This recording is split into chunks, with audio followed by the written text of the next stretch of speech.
아빠까빨 간단하게 보고 듣는 인도네시아 뉴스 9월 7일 월요일 시작합니다. 좋아요와 구독 버튼 잊지 마세요. 인도네시아 코로나19 현황입니다.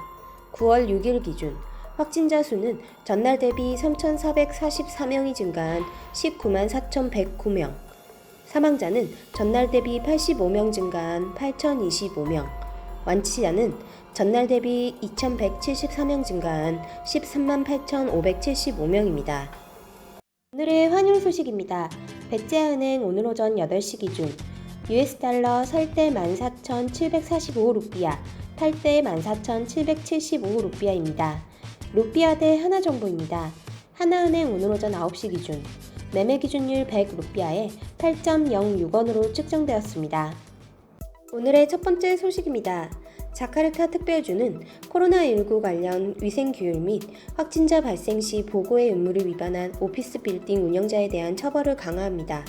주 이주노동국의 안드리 국장은 관련 규정을 현재 수립 중에 있다고 밝혔습니다.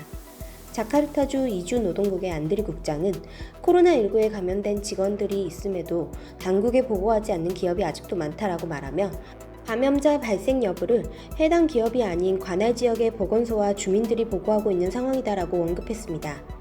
안드리 국장은 이어 직원의 50% 출근 등 위생규율 준수 여부를 철저히 감독하라는 아니스 주 지사의 지시가 있었다라고 말하며 위생규율 관련 대책을 마련하지 않은 사무실은 바로 3일간 폐쇄한다.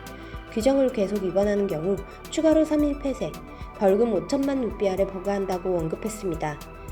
코로나19 감염자가 확인되었을 때 그 정보를 은폐한 사무실 빌딩 운영자 및 기업에 대한 벌칙도 마련 중이라고 안드리 국장을 밝히며 지금까지는 주민으로부터 보고를 받은 경우가 많았는데 이마저도 감염자가 확인되고 수일이 경과된 뒤에 이루어졌다라고 말했습니다. 자카르타 특별주는 코로나19 감염 대책인 대규모 사회적 제한, PSBB의 위생규율 위반에 대한 처벌과 벌금 규정을 이미 주지사령으로 발표한 바 있습니다. 다음 소식입니다. 대한민국 개발협력 대표기관 코이카는 자카르타에서 세계보건기구 인도네시아 사무소와 코로나19 감염 감시 긴급 대응 분야 역량 강화 사업의 공동협력 약정서를 체결했습니다. 인니 정부는 전국 단위의 대규모 사회적 거리두기를 실시하는 등 범정부 차원의 총력 대응을 펼치고 있으나 이달 들어서만 매일 2,000명 이상의 신규 확진자가 발생하는 등 확산세가 폭등하고 있는 상황입니다. 특히 데이터 관리 부실의 문제의 심각성이 부각되며 감염병 대응의 전문 인력이 절대적으로 부족한 실정입니다. 이에 코이카와 WHO는 인도네시아에서 코로나19 대응 인력 수요가 가장 높은 분야인 감염 추적, 감시, 긴급 대응에 집중해 역량 강화 사업을 기획했습니다. 코이카는 내년 6월까지 약 10개월간 50만 불의 규모로 코로나19 긴급 대응팀, 공공병원 의료 인력, 대학 연구진, 정책 결정자를 위한 단기 집중 역량 강화 프로그램을 실시합니다. 향후 인니 전국의 보건의료기관, 중앙, 지방정부, 출입국 시설을 중심으로 지원 범위를 넓혀갈 예정입니다. 구체적으로 코로나19 감염 경로 추적 기법과 감시체계 교육 훈련, 지방정부 코로나19 통제 예방센터 구축, 혈청 역학적 연구조사와 데이터 공유, 보건부 대상 병리학적, 과학적 정책 컨설팅 제공, 감염자 추적 디지털 툴 도입, 혈청 역학적 연구 등 6개 역량 강화 활동이 진행됩니다. 각종 교육 훈련 자료와 연구 결과는 WHO 정보공개 시스템을 통해 정부 부처, 보건의료기관, 대학 연구소 등과 상시 공유될 예정입니다. 다음 소식입니다.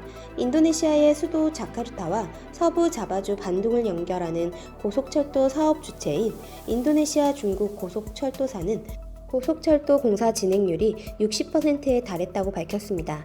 찬드라 사장은 전체 2,900개의 교각 중 60%를 건설했으며 터널 공사 13개 중 3개를 끝냈다라고 말하며 코로나19 바이러스의 영향으로 자재 공급 지연과 중국인 노동자의 입국 정지 등으로 공사가 늦어지고 있다고 언급했습니다.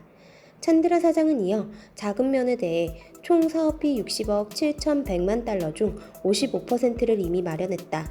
이번 달은 주주들을 통한 자금 조달도 계획되어 있다고 설명했습니다. 총 사업비의 25%를 주주로부터 조달하고 75%를 외국 대출로 충당할 계획입니다. 다음 소식입니다. 인도네시아 정부가 4월에 첫 출시한 구직자 지원 프로그램 사전고용 카드 신청자가 5개월 만에 1,590만 명에 달했습니다. 6차례의 등록 과정에서는 정부는 300만 명을 선정했습니다. 이 가운데 84만 9,921명이 1차 교육을 마쳤지만 인센티브 수령자는 61만 563명에 그쳤습니다. 경제조정부의 수시 위조노 비서관은 사전 고용카드 프로그램은 7개의 디지털 플랫폼과 165개의 교육기관 등으로 2,000개 이상의 다양한 교육 프로그램을 제공한다라고 말하며 파트너 수와 교육 프로그램 종류는 계속 증가할 것이라고 설명했습니다.